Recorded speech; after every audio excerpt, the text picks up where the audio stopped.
प्रिय दर्शकों और श्रोताओं, जय सिया राम, जय श्री कृष्णा। मैं हाजिर हूँ आपके सामने दिनांक 14 नवंबर 2021 वार रविवार का दैनिक पंचांग लेकर।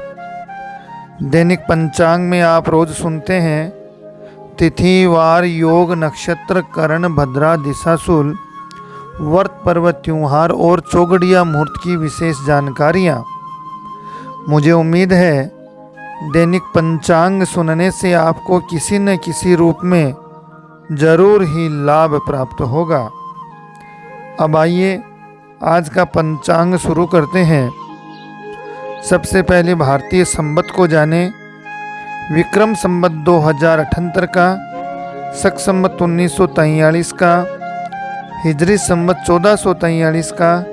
संवत का नाम है राक्षस नाम का संवत्सर। आज का विशेष है देव उठनी 11। देव उठनी एकादशी आज है।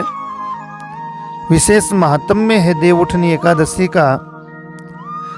जी हाँ, भगवान श्री हरि विष्णु 4 मास तक सोते रहे और कार्तिक शुक्ला एकादशी को जगे, ऐसा धर्मशास्त्र का कहना है। तो इस दिन व्रत उपवास करने का बड़ा महात्म्य है। जो व्रत उपवास नहीं कर सके तो एक समय फलाहार करें, संयम नियम पूर्वक रहें।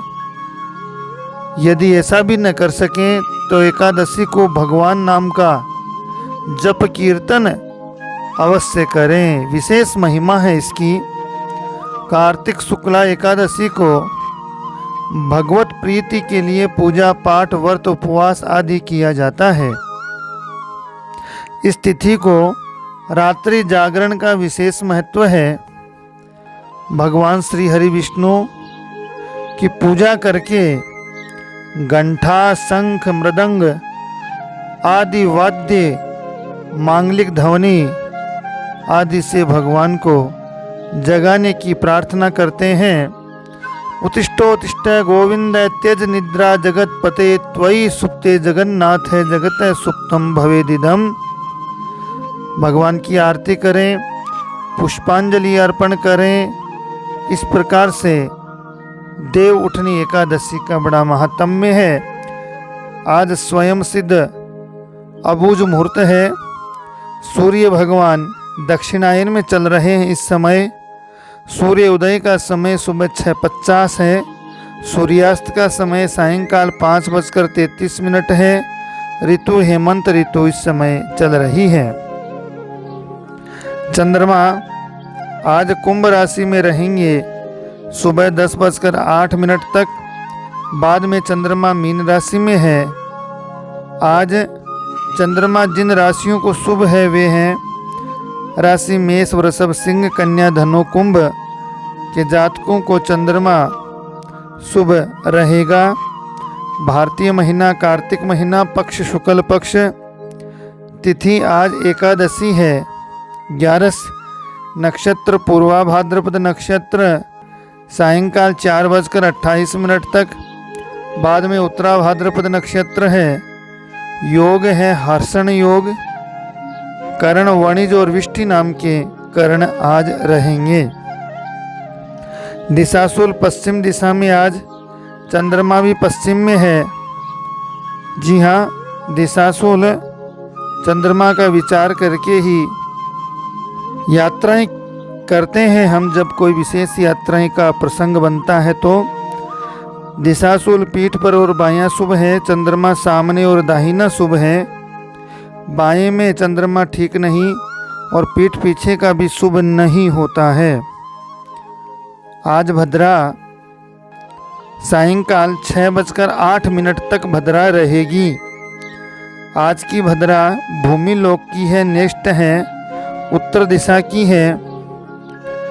जी हाँ, भद्रा के बारे में धर्मशास्त्र कहते हैं कि स्वर्गीय भद्रा शुभम कार्ये पाताले च धनागमः मृत्यु लोके यदा भद्रा सर्व कार्ये विनाशिनी।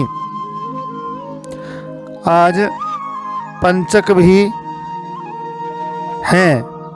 पंचक आज हैं, 11 नवंबर से शुरू हुए, 16 नवंबर तक पंचक रहेंगे। पंचकों में वर्जित कार्य घास लकड़ी का संग्रह करना, दक्षिण दिशा की यात्रा करना, घर पर छत डालना आदि कार्य नहीं करने चाहिए। पंचकों में अभिजीत मुहूर्त आज रहेगा सुबह 11:40 से 12:40 तक शुभ श्रेष्ठ माना गया है। राहु काल सायंकाल 4:30 बजे से 6 बजे तक रहेगा। राहु काल का समय शुभ नहीं है। जी हाँ, राहु काल के समय में शुभ कार्य नहीं करने चाहिए, ये धर्मशास्त्र का कहना हुआ। अब बात करते हैं चौगड़िया मुहूर्त की।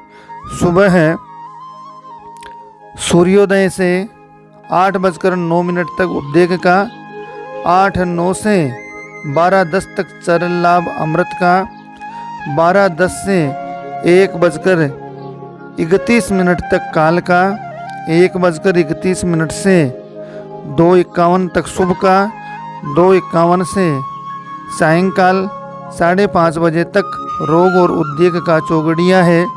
रोग उद्योग काल राहु काल का समय शुभ नहीं है। साथ ही चर लाभ अमृत शुभ अभिजीत ये शुभ समय माना गया है। अब जानते हैं कार्तिक महीने के बचे व्रत पर्व त्योहारों को। कार्तिक महीना 21 अक्टूबर से 19 नवंबर तक है। शुभ है, परम पावन पवित्र महीना है। इसमें आज देव प्रबोधनी एकादशी, देव उठनी 11, तुलसी विवाह, चतुर्मास आज समाप्त होगा। आज तुलसी विवाह का बड़ा प्रसंग है। जी हाँ, भगवान शालिग्राम जी की मूर्ति का जो है तुलसी जी के साथ परिक्रमा आरती विवाह उत्सव के रूप में हम सब संपन्न करते हैं। इस प्रकार से राजस्थान में इस तुलसी विवाह को बटवा फिराना भी कहते हैं। जी हाँ, 16 नवंबर मंगलवार को प्रदोष व्रत है और 17 नवंबर बुधवार को वैकुंठ चौदस व्यतिपात पुण्यम है। वैकुंठ चतुर्दशी कार्तिक मास के कृष्ण पक्ष की चतुर्दशी को नरक चतुर्दशी कहते हैं और शुक्ल पक्ष की चतुर्दशी को वैकुंठ चतुर्दशी कहते हैं। नरक चतुर्दशी को नरक के अधिपति यमराज जी और वैकुंठ चतुर्दशी को वैकुंठाधिपति भगवान श्री विष्णु की पूजा की जाती है। इस प्रकार से ये वर्णन हुआ। वैकुंठ चतुर्दशी का ये पावन व्रत शैव एवं वैष्णवों की पारंपरिक एकता, भगवान विष्णु तथा शिव के ऐक्य का प्रतीक है। कार्तिक शुक्ल एकादशी से पूर्णिमा तक भीष्म पंचक व्रत का भी महात्म्य धर्मशास्त्र में मिलता है। और 19 नवंबर शुक्रवार को कार्तिक पूर्णिमा है। कार्तिक पूर्णिमा बड़ी पवित्र तिथि है। इस तिथि को ब्रह्मा, विष्णु, शिव, अंगिरा और आदित्य आदि ने महापुनीत पर्व प्रमाणित किया है। अतः इसमें किए हुए स्नान, दान, होम, यज्ञ, उपासना आदि का अनंत पुण्य फल प्राप्त होता है। इस दिन गंगा स्नान तथा सायंकाल दीपदान का विशेष महत्व है। इसी पूर्णिमा के दिन सायंकाल भगवान का मत्स्य अवतार हुआ। इस कारण इसमें किए गए दान जपादि 10 यज्ञों के समान फल प्राप्त होता है। इस दिन यदि कृतिका नक्षत्र हो तो ये महाकीर्ति की होती है। भरणी हो तो विशेष फल देती है और यदि रोहिणी नक्षत्र हो तो इसका फल और भी बढ़ जाता है। इस प्रकार से कार्तिक पूर्णिमा का ये वर्णन, सत्यनारायण भगवान की इस दिन कथा सुनी जाती है। कार्तिक स्नान का जो 1 महीने का लगातार जो भी भक्तों और भक्तिमती माताएं स्नान ध्यान का अनुष्ठान कर रहे थे वह पूर्ण होगा। चंद्र ग्रहण परंतु भारत में ये अदृश्य रहेगा, इसलिए सूतक आदि के नियम नहीं लागू होंगे इसमें। इस प्रकार से आप सभी से नम्र निवेदन है कि वीडियो चैनल को लाइक शेयर सब्सक्राइब करें, घंटी के निशान को दबाएं, अपना स्नेह प्रेम इसी प्रकार देते रहें। आप सभी को मेरी तरफ से जय सिया राम, जय श्री कृष्णा।